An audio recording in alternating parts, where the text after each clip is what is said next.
Good morning class. ये हमारी आज की वर्कशीट है। हम इतिहास पढ़ रहे थे और इतिहास में हम लोग व्यापार से साम्राज्य तक का टॉपिक पढ़ रहे थे, जिसमें हमने इससे पहले सहायक संधि के बारे में आपने पढ़ा था,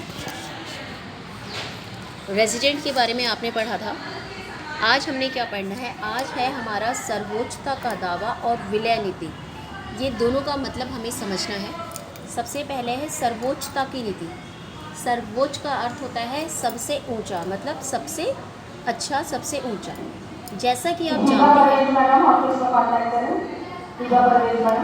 आप जानते हैं कि 19वीं सदी की शुरुआत में ईस्ट इंडिया कंपनी अपने क्षेत्र के विस्तार की आक्रामक नीति पर चल रही थी।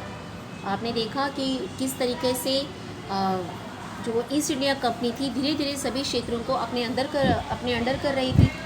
गवर्नर जनरल लॉर्ड हेस्टिंग ने सर्वोच्चता की एक नीति शुरू करी। क्या थी ये नीति? क्या कहती थी ये नीति?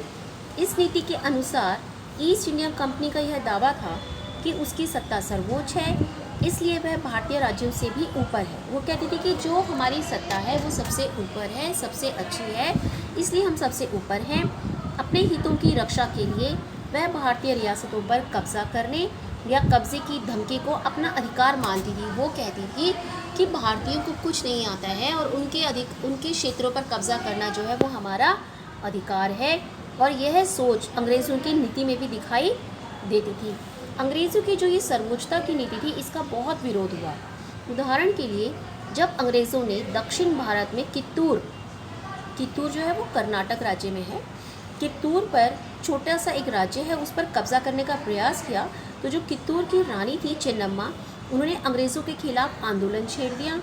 1824 में उन्हें गिरफ्तार कर लिया गया और 1829 में उनकी मृत्यु हो गई। रानी चेन्नम्मा के बाद संगोली के एक गरीब चौकीदार रायना ने यह प्रतिरोध जारी रखा। चौतरफा समर्थन और सहायता से उन्हें बहुत सारे ब्रिटिश शिविरों और दस्तावेजों को नष्ट कर दिया था। आखिरकार अंग्रेज़ों ने उन्हें पकड़कर भी 1830 में फांसी पर लटका दिया। ये कई उदाहरण हैं जिसमें लोगों ने उनकी नीतियों का विरोध किया था। 1800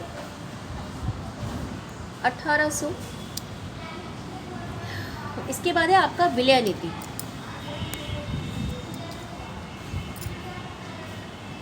अधिग्रहण की आखिरी लहर, अधिग्रहण माने दूसरे राज्यों पर कब्जा करना, 1848 से 56 के बीच लॉर्ड डलहौजी के शासनकाल में चली। ठीक है। सर्वोच्चता की नीति अभी आपने ऊपर देखा कि सर्वोच्चता की नीति कौन लेकर आए थे? Lord Hastings. ठीक है। और अब हम पढ़ रहे हैं विलय नीति, और विलय नीति कौन लेकर आए हैं? विलय नीति लेकर आए हैं लॉर्ड डलहौजी। लॉर्ड डलहौजी ने एक नीति अपनाई जिसे विलय नीति का नाम दिया गया। और विलय नीति क्या कहती थी? विलय नीति कहती थी कि अगर किसी शासक की मृत्यु हो जाती है और उसका कोई पुरुष वारिस नहीं है, मतलब उनका कोई लड़का नहीं है, तो उसकी रियासत हड़प ली जाएगी, यानी वो कंपनी का हिस्सा बन जाएगी। इस सिद्धांत के आधार पर कई रियासतें, सतारा 1848 पर इस पर कब्जा किया, संबलपुर 1850 इस पर कब्जा किया, उदयपुर 1852, नागपुर 1853, झांसी 1854, इन सब पर इसी आधार पर कि इनका कोई पुरुष वारिस नहीं था तो इन पर अंग्रेज़ों ने कब्जा कर लिया। आखिरकार 1856 में कंपनी ने अवध को भी अपने नियंत्रण में ले लिया। इस बार अंग्रेज़ों ने नया तर्क दिया। उन्होंने कहा, जब उन्होंने अवध को कब्जे में लिया ना, तो उन्होंने क्या कहा कि अवध की जनता जो है वो नवाब के कुशासन से परेशान है, मतलब अवध का नवाब अच्छा शासन नहीं कर रहा है, इसलिए उन्होंने अवध को कब्जे में लिया है। अपने प्रिय नवाब को जिस तरह से गद्दी से हटाया गया, उसे देखकर लोगों में गुस्सा भड़क उठा और अवध के लोग भी 1857 के विद्रोह में शामिल हो गए। ठीक है। एक पैरा एक और देखिए।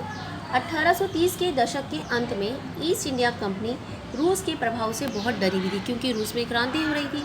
कंपनी को डर था कि कहीं जो रूस का प्रभाव है वो पूरे एशिया में फैलकर भारत को भी अपनी चपेट में ना ले ले। इसी डर के चलते अंग्रेज़ अब उत्तर पश्चिम भारत पर भी अपना नियंत्रण स्थापित करना चाहते थे। उन्होंने 1842 में अफगानिस्तान, 43 में सिंध और 1849 में पंजाब पर शासन स्थापित कर लिया। मतलब अंग्रेज़ों को डर था कि कहीं जो और देशों में क्रांतियाँ हो रही हैं उसका प्रभाव भारत पर भी ना पड़े, भारत के लोग भी विद्रोह ना कर रहे। तो धीरे धीरे उन्होंने सभी इलाकों को अपने कब्जे में लेना शुरू कर दिया।